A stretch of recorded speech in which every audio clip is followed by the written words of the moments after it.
This is just a really quick tutorial about using SightReading Factory. And basically, when you open up the program, you're going to get something like this where it just shows you some kind of screen. For the students, they can actually just start sight reading, and just quick notes about that. They pick their part, and then for the level, I have all these preset levels that I've made.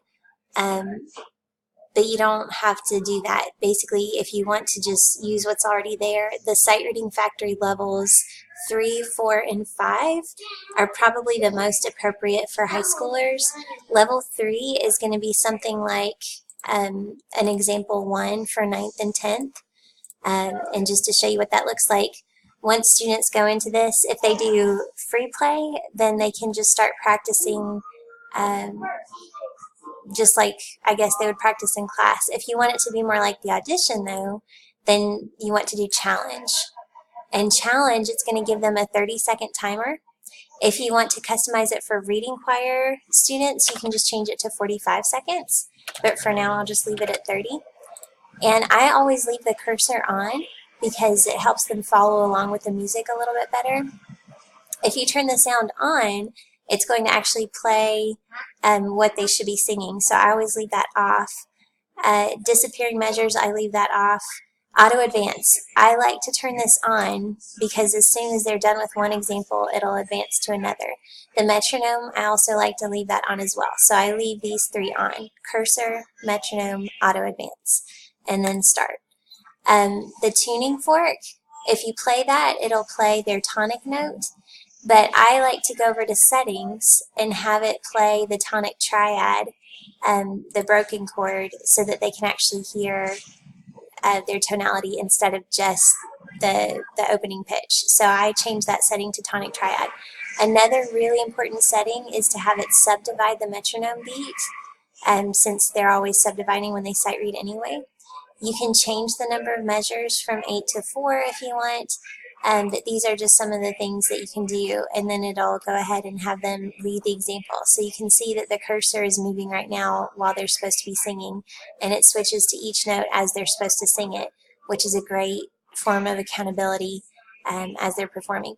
I always make sure the tempo is on 40 because that's about the speed that they're sight reading. So again, things that they need to know. They need to play the tuning fork up here in the right-hand corner. The tempo needs to be set to 40, and then other settings can be adjusted here. Now you'll notice it's going ahead and generating a new one because we told it to auto advance, which is great. So they can just keep practicing. So while this is counting down for their practice time, just to review these settings again, they can change to full screen and do some other things here, but the most important things that I think are subdivide metronome and play the tonic triad broken. You can change minor scales from here as well for reading choir kids. That's really helpful. And then you can also print examples, which is wonderful. So here's another example that it's going to cycle through, and it's just got the cursor going while they're singing, and it'll cycle through that.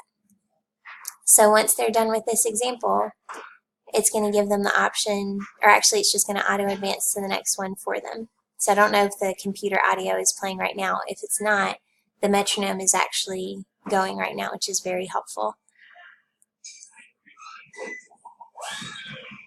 So I'm going to let this finish out really quick and then go on to some other things.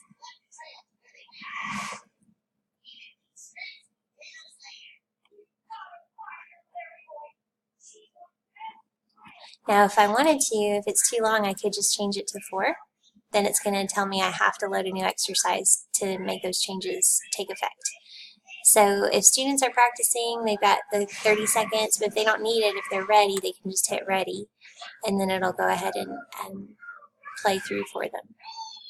All right, so that's kind of what happens if a student just does it on their own. I find that my kids aren't going to do a lot of that, so I've actually done a lot of the work for them. So I have my kids grouped into classes. I have 9th and 10th students here. I've got my 11th and 12th, and then I've got my all-state reading choir students here. So for each class, I have them do assignments every day to go through an example. So to walk you through what to do for that, I have created, I'll do one for All State Reading Choir, and I might just call it ASRC. Today's date is the 19th. And then please complete the example. I love to allow unlimited attempts because they end up practicing a lot until they can actually do one. So they'll try one. If they can't get it before their 30 seconds and perform it correctly, it'll give them a new one. So sometimes kids will do like 10 different examples before they actually are able to record one successfully. And I think that's great that they're working so hard on that. I don't have it notify me when it's done just because I don't want to mess with that. The due date, I'm just going to say it's due tonight. No, actually I want it done by midnight. So I'm just going to set the date for tomorrow, midnight. Okay, and then the release time, I'll just say it's 3:30. Or actually I'll set it for a little bit later. So the 19th, I'll set it for 4 p.m. So it's going to release to the students at 4 p.m. Instrument, I'm going to let them choose because that way they can choose if they're soprano, alto, tenor, or bass. Level, I'm going to actually pick that for them.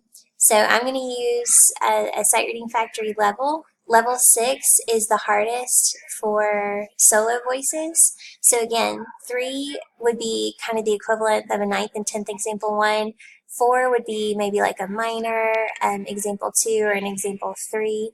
Level 5 would be more like an 11th and 12th example 3. And then level 6 would be too hard for regular all-state auditions. So level 6 is good for reading choir students. Key signature, I'm just going to let them choose. Time signature, I'm going to let them choose. I'm going to put 8 measures in there because it gives them more practice. It's really important that I set the tempo to 40 so it doesn't go too fast. I'm going to give them 45 seconds.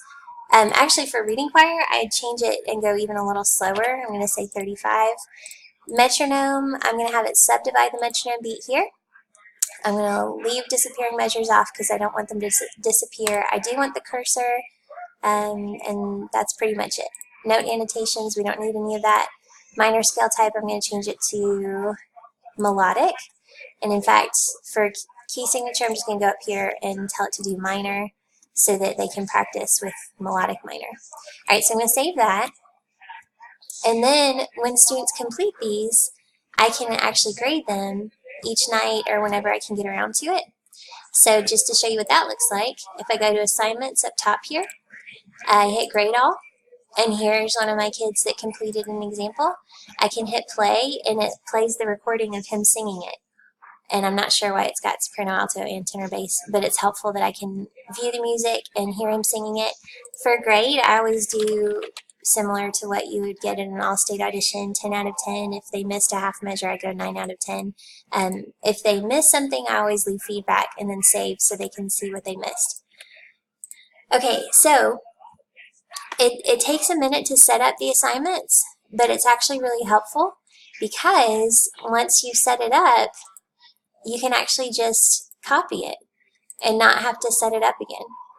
So I'm going to look at my assignment here, and I want to duplicate an assignment. That way I don't have to change all these settings again. The way I normally do assignments, I have them release at 7 a.m. and then the kids have until 12 a.m. to do them. But it's super easy for me just to say I want to duplicate.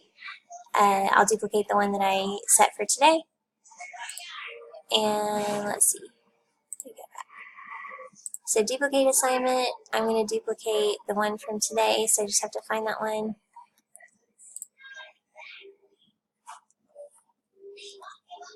Actually, I'm just going to pick this one. So select, and then I can go in here and just change the due date. That's really all I'm doing. I'm just changing the due date so that they have another one to do tomorrow.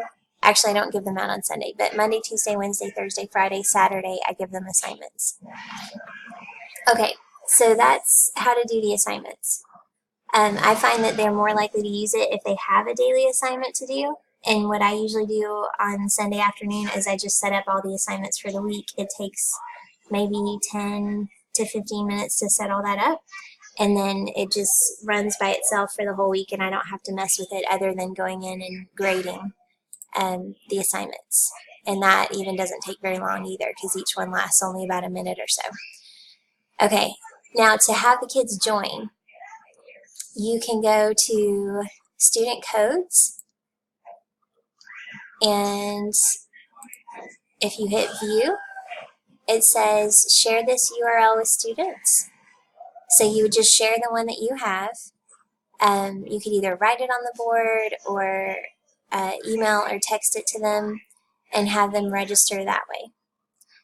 What I ended up doing for my kids is I made a little sign-up sheet, and I just pulled this up on my computer. I used a QR code, and they just came up to the computer and scanned that, and then it took them to the sign-up because it was just a little faster to do it that way. But either way works. You can either just share that, or if you don't want to send out the URL, you can just have them go to SightReadingFactory.com/student, and then they're going to enter the code.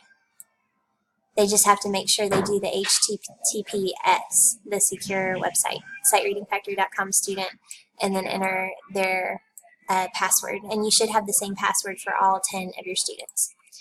Okay, I think that's everything that you had asked about, but if you have any other questions, please let me know. If you want to preset some levels, you can do that under levels, but again, you really don't have to go to that trouble. I did just because I wanted something that was just like an example 2, an example 1, example 3, so I kind of picked the rhythms that they might have, and maybe the range. You can change all of this if you want to. Let's see. You can tell it to start on the route or to not start on the route. You can change the maximum leap, or you can add custom leaps if you want to do that. It lets you do a lot. So those are the helpful things for Allstate. Then just for class, it's kind of nice that you can actually have it generate ensemble exercises. So if you click ensemble and then choir, multi-part, and choose a level, then you can add as many voices as you want to. Let's see, one, whoops, do tenor, bass, and then you can customize it however you want. And then again, free play just doesn't time you. It's a little more relaxed. Challenge definitely sets the timer. Again, I like cursor, metronome, auto advance. And then it's got this whole exercise that you can use in class, or you can print them if you wanted to do that too. And the other thing that I really like about it is you can have it generate rhythm only examples, and it'll show you on the right side of the screen over here what to expect from that. So let's see, I'm going to do 4. I'll tell it to do 4/4. And then there's a rhythm that you can have them practice clapping. So it does a lot. It's really helpful. I really think doing the daily assignments is helping my kids that are struggling a lot, because they're held accountable, and they're getting in the routine of doing it every day. Okay, that's it. I hope that helps.